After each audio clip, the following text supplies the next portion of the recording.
promise to be open to change and to challenge how I act, think, and solve problems. By asking for input from those who are not like me. From local farmers, suppliers, manufacturers, and vendors. By reducing, reusing, recycling, and composting. We can build a better future for all of our children. Where everyone is appreciated. We can create a hyper-localized regional economy. We will celebrate diversity and inclusiveness. We offer hope to those whose faith in a brighter future for Greater Cleveland is not yet strong. We see a green city on a blue lake where nothing goes to waste.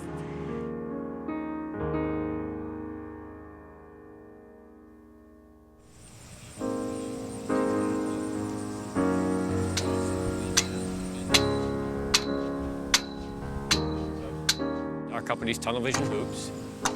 Last year at the Sustainability Summit, we met each other. When we broke off into the subgroups, started talking about distribution, production, the different parts that go into a local food system, we found ourselves crisscrossing in the same groups.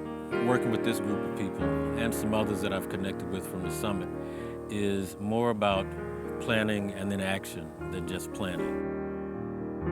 I think that we need to decipher our own babble as we're talking about things, to get more specifics into the conceptual ideas of community and what that means for job creation and food access.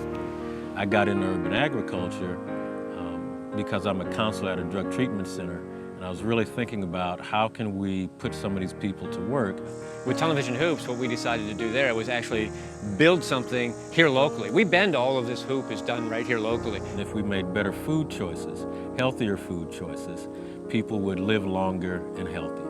I think we're going to need to see a shift from local food being a movement amongst a group of educated people to something that's part of everyday life for everyone in our community. So a way that makes local food affordable, accessible, and easy for everyone to incorporate as part of their daily life. Right now, you could say that there's not enough, production to even supply what it would take to feed, the millions of people that live in Northeast Ohio. 5 years from now, there's going to be a lot of work in Cleveland in urban agriculture, and I wanted to be a part of creating some of that infrastructure now. 7 of our systems put together will produce about 15,000 pounds of strawberries in a season, which is a phenomenal use of property because it takes not much more than this strip of land that you see behind you to produce that. I think the question is, can we be sort of resilient and have a high quality of life in and of ourselves? And can we judge the success of our city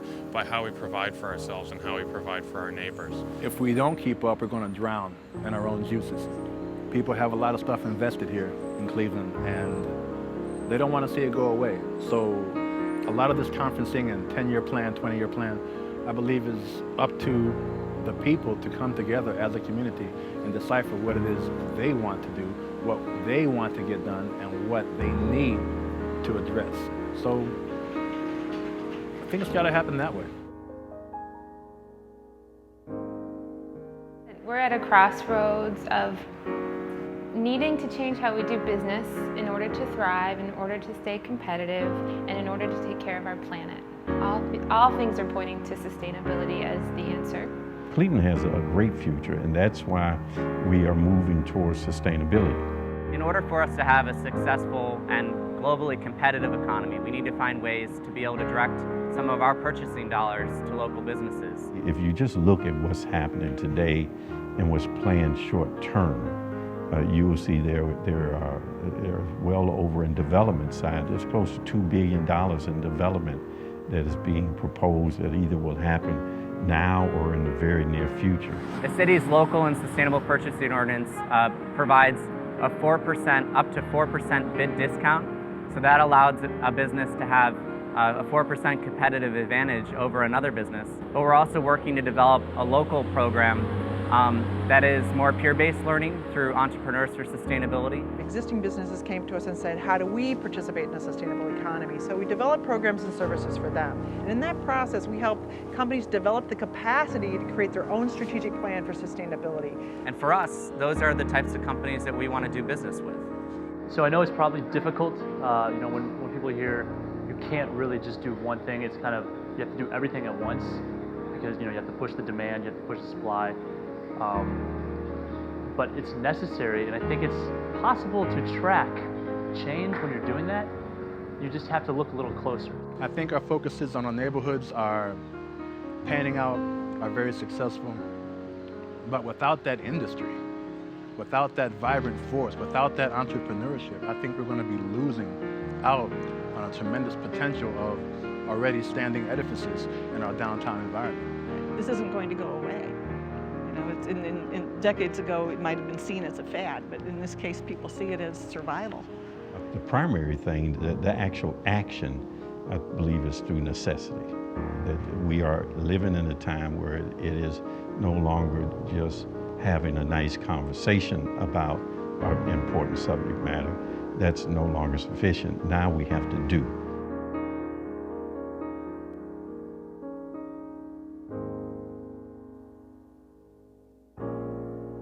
And what was super exciting is not only did I get to participate in the summit, but some of our students from the STEM high school were there. And so there was also a way to begin to connect the dots with things we were already doing in the community, as well as our future goals that we had in mind. And one of the groups was looking at a way to link kind of world-class educational delivery with neighborhood economic development and sustainability practices. Literally before the collaborative campus group formed at last year's convening, there were about 3 to 4 groups having the same conversation. And as they were talking, they eventually came to a place that said, gee, if we had a community that had these specific assets, including, for example, a high school, a couple of colleges in close proximity, a library. And as they were talking, they realized that, wait a minute, we really need to all come together around the same topic and issue. What we're describing actually exists in the campus district. There are many Clevelands, and what we realized as soon as we started this project, the district is a really diverse area. Well, the power doesn't reside where you usually think it does. It resides in you, it resides in your neighborhood, it resides in the relationship between you and me, and it resides in the relationship between you and me and this land in this place in this moment. When people can, and I hate to use the term, pull themselves up by the bootstraps and do for themselves, the people begin to vibrate energy around. This vibration is such that it draws other people in. Tremont. It's been a short 15 years, but here it is. Bang it. But the theme that emerged from how do you make a sustainable neighborhood in this place and this time actually became no more talk the talk, we're going to walk the walk. Young people who lived in the neighborhood actually were asked to participate in the process of re-envisioning their neighborhood. So we kind of put a stage and an amphitheater and a skate park kind of together. We actually learned more about the neighborhood, and I stayed in the neighborhood and I learned stuff that I didn't know about it. It was about engaging the local residents in a local solution. There are points in which people can look at smaller towns. There's a point in which people can look at larger regions and begin to add their piece of the pie. Honestly, add their piece of the pie. Not artificially, but honestly. Well, ultimately, I think that it's about the community because sustainability is really personal. Yeah. Hey, we got some issues to deal with here where we are not sustainable. How are we going to be sustainable? I can do it alone, I can tell you that, and you're not going to do it alone. We're going to do it together. And what this project wound up being able to say was, yes, we spent time together, came up with ideas together, and now we want to move those ideas forward into concrete reality together. It cannot be any other way than together. Because that's how it happened, and that's how it will continue to happen. Renewable energy to me is something that is genuinely sustainable, something that requires very little input. A lot of support from the city, from the county. Everybody wants to do sustainable, renewable power. What we're trying to do is we're trying to position Cleveland and Northeast Ohio as the hub in the nation for freshwater offshore wind energy. I'm really committed and passionate to Sustainable Cleveland 2019. I see that it's going to help create a sustainable city. We're going to rely on cleaner sources of fuel. Between now and 2019, we're going to have to reduce demand for electricity. I think the lake area to Cleveland and Northeast Ohio represents a tremendous natural resource. We have to find ways to keep businesses viable in the marketplace by them knowing their costs of electricity. And by generating power on site, renewable power on site, they're able to control their electricity costs. The past year I have been involved in a solar project in Parma, and the entire rooftop area is going to be covered with solar panels. This is Fairmont Minerals. They completed a project this year, put up a 11 kW solar array, and very proud of it. It generates about 30% of their power this year. It's incredible the amount of sustainable programs going on. There's so many committed people in our city. Well, because this is our future. Not only do people know it's sustainable and it's clean, it's more healthy, they see this is the way of the future.